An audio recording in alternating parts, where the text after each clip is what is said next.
étant membre fondateur d'IRIS, c'est un vrai plaisir que de vieillir quand on voit comment cette association évolue. Et ça fait partie des grandes satisfactions qu'on peut avoir en tant que représentant de patients. J'ai le grand plaisir aussi de présenter donc à notre tribune le docteur Nizar Malawi, qui est pédiatre et qui est aussi responsable du CEREDI, qui est connu par un certain nombre d'entre vous, peut-être même consultant. Et puis le docteur Nicolas Schleinitz, qui est, lui, en médecine interne à l'hôpital La Timone à Marseille. Alors ils sont là pour une bonne raison, c'est qu'ils sont membres du comité de pilotage de cette étude, avec d'autres personnes également. Et je voudrais les remercier, ainsi aussi que Véronique Millet, qui est membre du comité de pilotage, qui est dans la salle également, et qui a aussi participé à ces travaux. Alors cette enquête, elle est destinée à décrire la façon dont se passe la substitution d'immunoglobuline pour les patients donc, qui sont substitués. Donc Nicolas, c'est particulièrement intéressant pour toi. Excusez-moi, j'avais démarré déjà. Parce que là, c'est ton cas, pour le coup. Voilà, super. Merci beaucoup.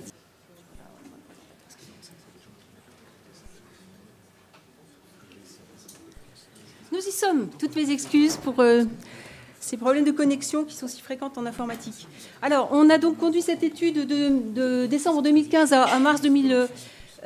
513 répondants. Donc, merci beaucoup à tous ceux qui ont répondu parce que c'est vraiment un record pour nous que d'avoir eu autant de répondants dans la récurrence que nous avons observée depuis quelques années. Merci aussi donc, à Shire pour avoir soutenu ce projet, aux médecins, ARC et infirmières des centres de compétences, parce que c'est vous qui avez diffusé le questionnaire, aux sociétés de services Vitalaire, Bastide, Linde, LVM Médical et Orkin, parce que vous avez routé aussi notre questionnaire auprès de vos patients à domicile. Et les patients à domicile ne sont pas nécessairement les plus faciles à toucher, pour nous en tout cas. Et puis donc, vous avez là les membres du comité de pilotage, Iris étant représentée par Estelle Pointeau, Virginie Grosjean et moi-même. Nous avons produit un abstract qui a été admis donc, à l'ESID concernant cette étude. Et c'est assez intéressant aussi qu'en tant qu'association de patients, nous soyons porteurs de ce genre de démarche.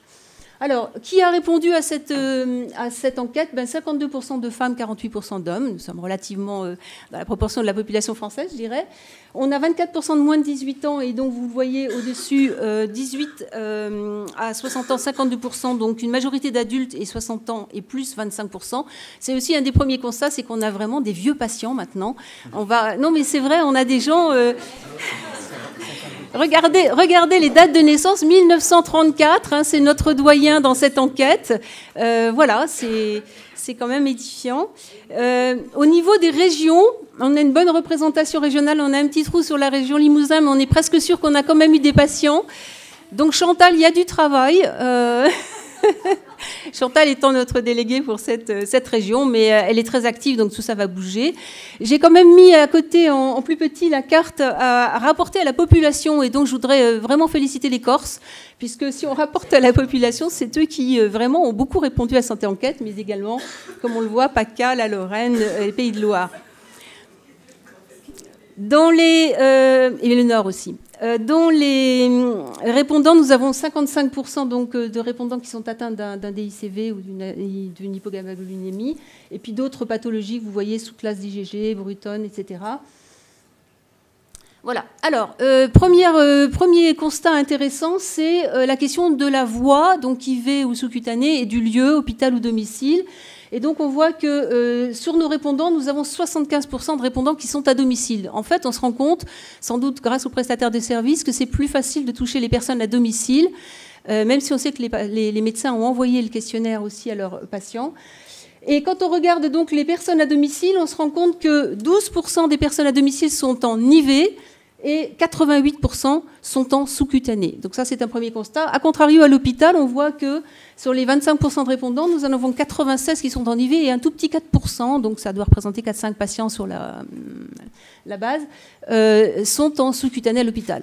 Et là, je voudrais dire qu'en tant que représentant d'associations de patients, on est vraiment très, très attentif à ce que, justement, ces 4 possibilités, même si l'une des 4 est un peu mineure, hein, les sous-cutanés à l'hôpital, bien sûr, mais que ces 4 possibilités puissent toujours être possibles et accessibles aux patients et répondre aux besoins des patients, à leur éligibilité médicale également.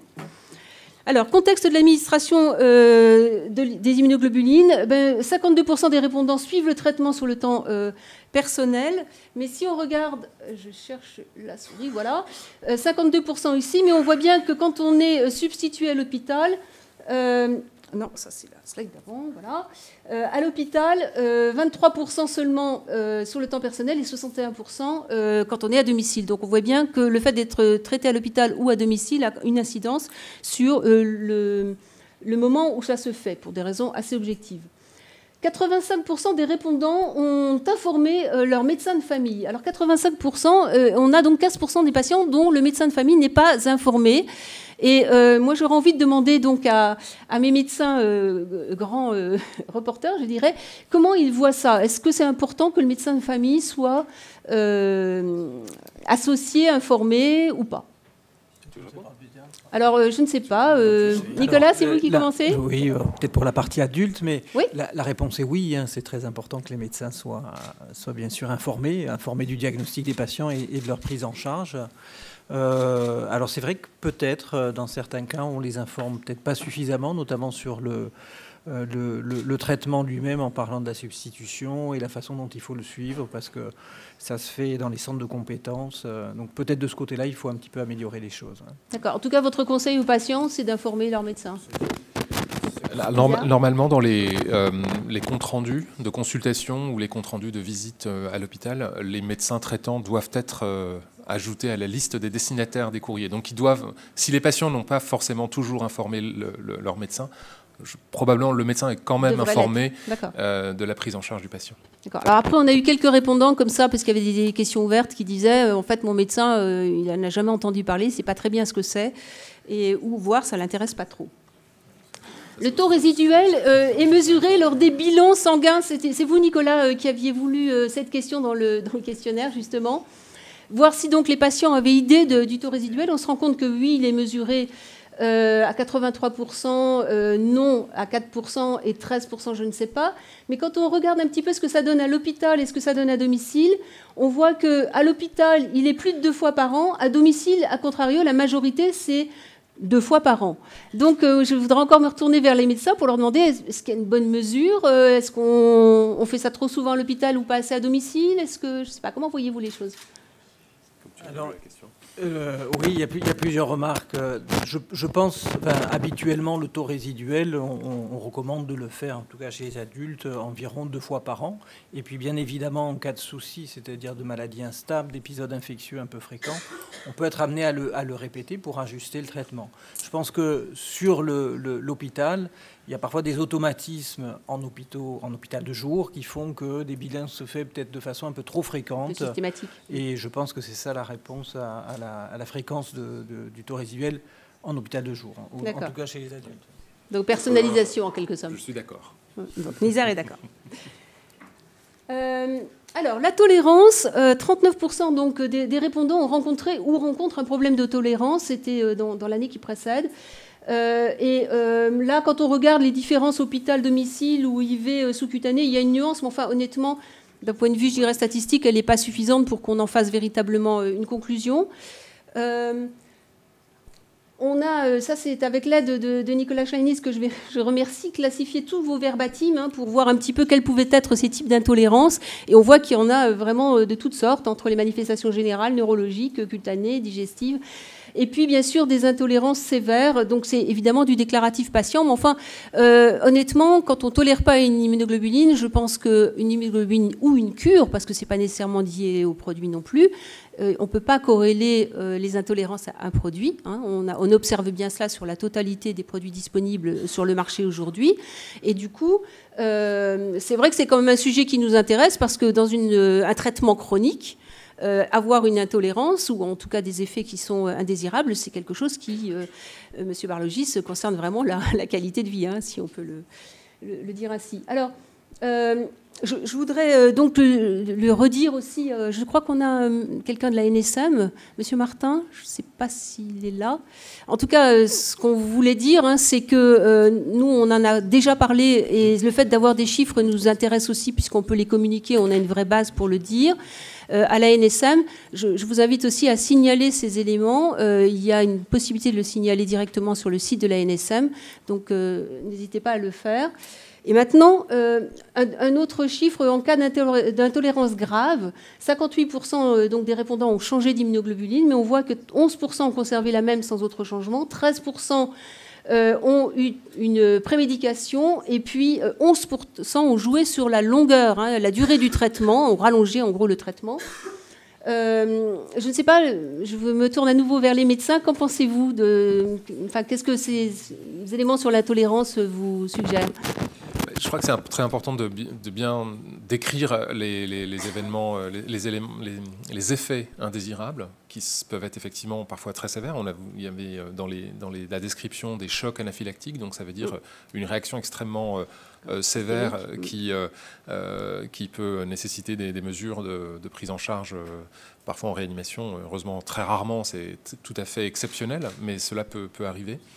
Donc c'est très important de bien comprendre l'événement.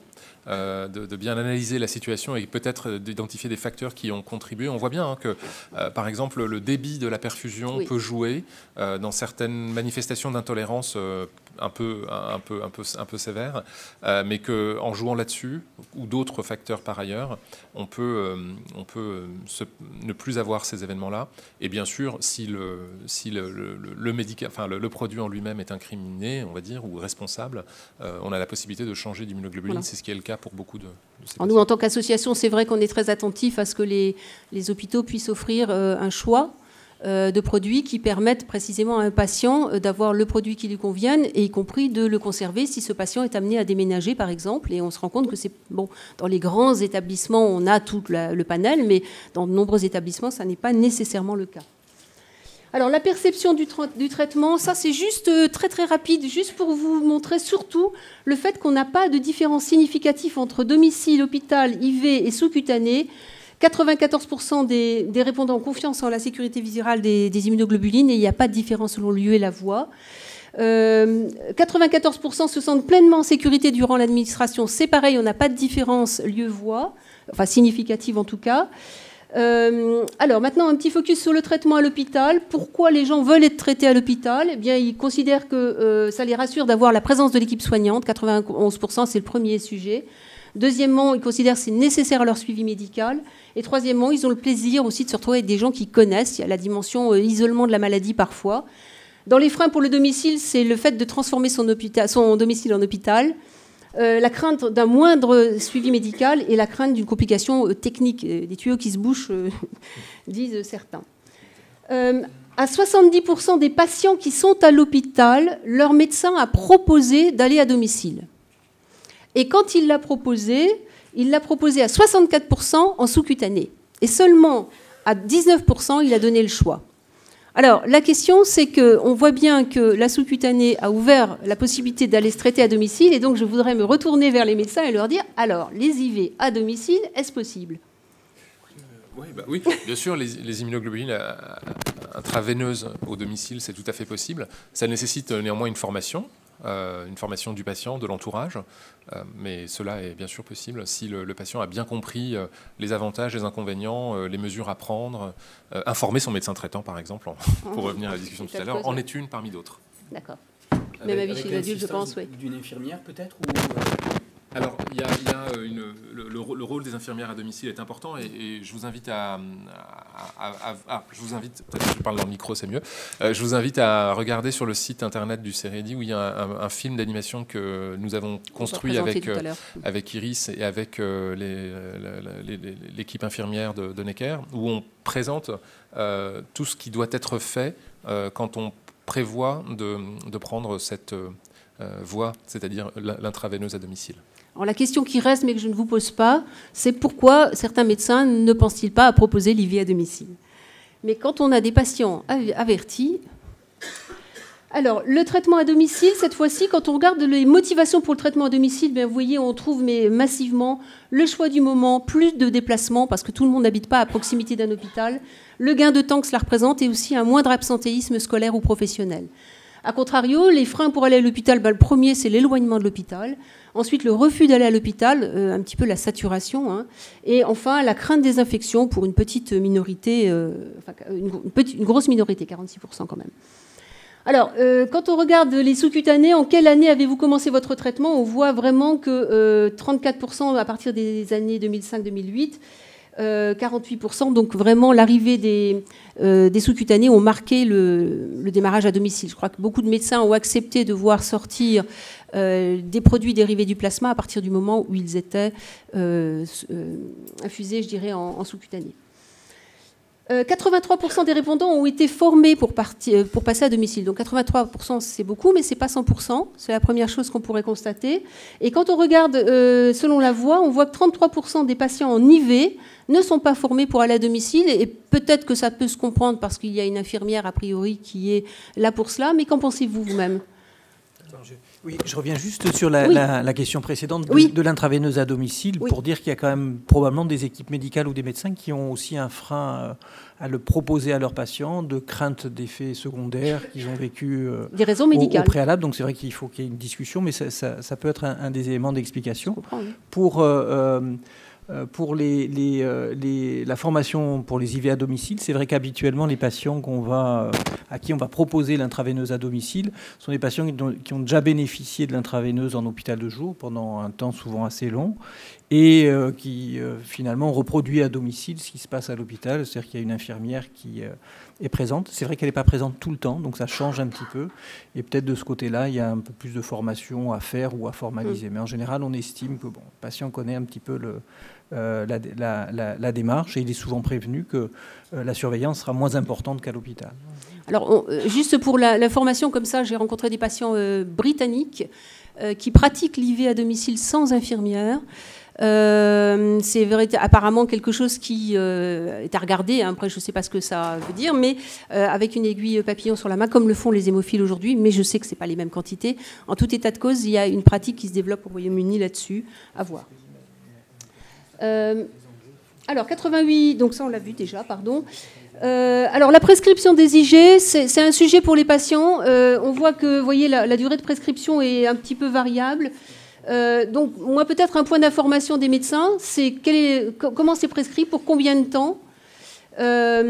Certaines personnes disent que c'est un peu compliqué à gérer avec leur organisation professionnelle quand c'est une prescription mensuelle, par exemple, parce qu'il suffit qu'ils partent au moment où la prescription arrive à terme. Est-ce que ça se fait en présentiel? Je ne sais pas, quelles sont les pratiques? En pratique, ce sont des patients donc, au domicile, hein, on est bien d'accord pour cette diapositive. Je pense que la prescription est réalisée à chaque consultation. Donc en général, une consultation, c'est tous les 3 à 6 mois, en fonction, un an même. En fonction de bien sûr, du suivi du suivi clinique. Donc je pense que la majorité, on voit quand même 48%, enfin sur 6 mois. Sur 6 mois. Donc on fait une ordonnance pour 6 mois, ce qui simplifie quand même probablement le quotidien mensuel. Enfin, s'approvisionner mensuellement devient plus simple si on a une ordonnance pour 3 mois, 6 mois. Voilà. Ok. Merci. 69% des répondants vont chercher leurs IG à l'hôpital. Donc, mais 30% sont livrés à domicile, 31 même, puisque prestataire ou HAD. Alors, est-ce que cette situation est satisfaisante? Oui, elle est satisfaisante pour 61% des répondants, mais quand même 39% non.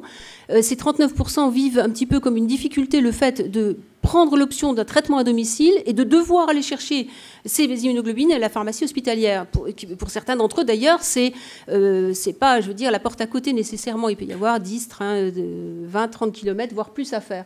Donc, et en plus, maintenant, ils savent, les patients, que d'autres sont livrés à domicile. Donc, il y a quelque chose autour de l'accès aux soins. Je sais que Iris, et donc M. Capian l'a rappelé tout à l'heure, travaille avec la DGS sur la question, mais c'est un sujet, sans doute, d'accès aux soins. Alors, le livret de suivi, c'est un sujet qui était aussi abordé en début par Nicolas. 93% disposent d'un livret, 80% le remplissent, 88% le jugent simple à remplir. Mais la question, c'est à quoi ça sert? Et donc, les patients disent que ça sert d'abord à eux-mêmes, puis à leur médecin, Et alors médecin, vous voyez, on est 50-50. Et puis aux prestataires de services, 40 ou 53 quand on est en sous-cutané ou en IV. Et voilà, c'est une vraie question. Est-ce que et donc l'hémovigilance, ça a été évoqué tout à l'heure, la plupart des patients ne savent pas très bien quoi faire de ces documents. Il y a un patient, je me souviens, qui a mis dans les commentaires bientôt il va me falloir une pièce pour stocker toute la documentation. Hein, voilà. Donc il y a un sujet autour de la documentation, on le traîne un peu, et je crois qu'il faudra qu'on le résolve un jour. Et surtout sur à quoi elle sert. Alors hôpital versus domicile, une majorité de patients choisit le lieu d'administration à un moindre degré pour les patients sous-cutanés. On observe quand même un mouvement des médecins qui poussent leurs patients à domicile. Je crois qu'il faut le dire comme ça, en sous-cutané. On le voit, vous voyez, c'est la décision du médecin, c'est votre décision. En IV, c'est votre décision, 71%. En sous-cutané, 54% quand même. Juste 2 points sur la voie. Pourquoi est-ce qu'on préfère la voie IV ? Bien, la tolérance. Adapté à mes besoins et mes contraintes, l'espacement des cures, et puis nécessaire mon suivi médical. Dans les freins, on trouve la fréquence des sous-cutanés, les réactions locales des sous-cutanés, et 25% de patients qui jugent qu'il y a une moindre efficacité. Alors 25%, c'est pas beaucoup, mais c'est quand même un quart. Donc il y a un petit sujet là-dessus. D'ailleurs, la réciproque est vraie pour les IV, certains patients considèrent que c'est moins efficace que les sous-cutanés. Donc voilà, tout est partout. Ça a été montré que l'efficacité entre la sous-cutanée et l'intraveineuse est la même. Est identique. Motivation pour la sous-cutanée, on voit que la sous-cutanée adaptée, donc là c'est le côté qualité de vie, je peux dire. La dimension protection régulière et continue, on a parlé de ce fameux plateau. 93% donc autonomie, vie normale pendant le traitement tolérance, et 83% une condition pour aller à domicile, c'est-à-dire pas de sous-cutané, pas de domicile. Donc ça, c'est aussi un point qui est important. Dans les freins pour l'IV, c'est l'accès veineux, le premier. Le second, c'est nécessité d'être accompagné par une infirmière, et ça, c'est un sujet parce qu'il y a des endroits en France où les infirmiers libéraux n'acceptent pas de suivre des patients substitués parce que ça leur fait peur. Ils ont une crainte de la responsabilité que ça engage. 55%, la pose de la perfusion est douloureuse, et la tolérance donc des IGIV. Je crois qu'on arrive, voilà. Le choix de la voie donc appartient majoritairement aux médecins, quand le choix du lieu appartient majoritairement aux patients. C'est assez intéressant. Autre question, le switch. Alors c'est un mot qui apparaît. 51% des répondants ont changé durablement de lieu de substitution, une partie notamment pour aller à domicile. Donc tout cela se comprend, voire parfois une ou plusieurs, mais il n'y a pas que le passage à domicile, il y a aussi des changements de lieu, et notamment on observe des patients qui étaient à domicile et veulent revenir à l'hôpital. Et ça, je pense que c'est pareil, en tant qu'association, on tient à ce que ces possibilités soient maintenues, préservées, parce que de la même façon que le système immunologique évolue au long de la vie, eh bien, le système de contraintes et les besoins évoluent eux aussi selon les âges de la vie. 24% des répondants changent ponctuellement de lieu de substitution. Alors, ponctuellement, ça vraiment, je voudrais vous demander, Nicolas et Nizar, si on est là face à un signal lent, pourquoi un patient change de lieu de substitution? Alors, on a, nous, des éléments de réponse, mais est-ce que vous avez, vous, dans vos pratiques, ponctuellement? Chez les adultes, habituellement, puis c'est surtout un passage à l'hôpital, c'est plutôt la possibilité qu'on donne aux patients d'une prescription, je vais dire, estivale d'immunoglobuline polyvalente par voie intraveineuse, qui permet de se passer de la sous-cutanée pendant une période d'1 mois et d'être tranquille de ce côté-là. Donc je ne sais pas si c'est pour cette raison qu'on a ces réponses, mais... Voilà. Oui, c'est la même expérience. D'accord, donc c'est permettre aux patients de souffler avec un traitement un peu moins lourd, ou pour aussi des contraintes de déplacement, on l'a vu, notamment des patients qui vont à l'étranger. Alors sur la voie, on le voit encore plus, une ou plusieurs fois changement de voie, donc là on est vraiment dans ce que vous venez d'évoquer. Alors 89% donc, ne changent pas ponctuellement de voie de substitution, mais on a quand même 11% pour les sous-cutanés et 6% pour les IV. Bon, c'est très faible. Est-ce que c'est un signal lent ou quoi? Sur le fait de changer de voie de substitution, là encore, c'est un peu la question que vous évoquiez tout à l'heure. Voilà, et pour conclure, quand on demande, alors c'est une question ouverte, la principale, c'est fini, c'est la dernière, la principale difficulté du traitement, eh bien, on peut les hiérarchiser. À l'hôpital, c'est en fait tout ce qui a trait à la vie professionnelle ou scolaire. Le deuxième, c'est le temps. J'avais bien dit que c'était la dernière. Troisième, c'est la présence à l'hôpital, le fait de devoir aller à l'hôpital. Et quatrième, c'est la tolérance. Donc ça, c'est la vision des patients qui sont à l'hôpital. Et les gens à domicile, c'est le temps que ça prend, hein, la fréquence du traitement, la durée du traitement, l'organisation de la vie quotidienne, la tolérance, le troisième aspect, et notamment la fatigue, qui est un sujet qui revient assez souvent. Et puis les difficultés sociales, psychologiques liées au traitement. C'est sans doute que comme le traitement est à domicile, on rencontre plus facilement les questions des autres et le regard des autres. Voilà, il y a 10 000 autres informations dans cette enquête que vous pourrez trouver en ligne prochainement. Merci à tous. Merci beaucoup.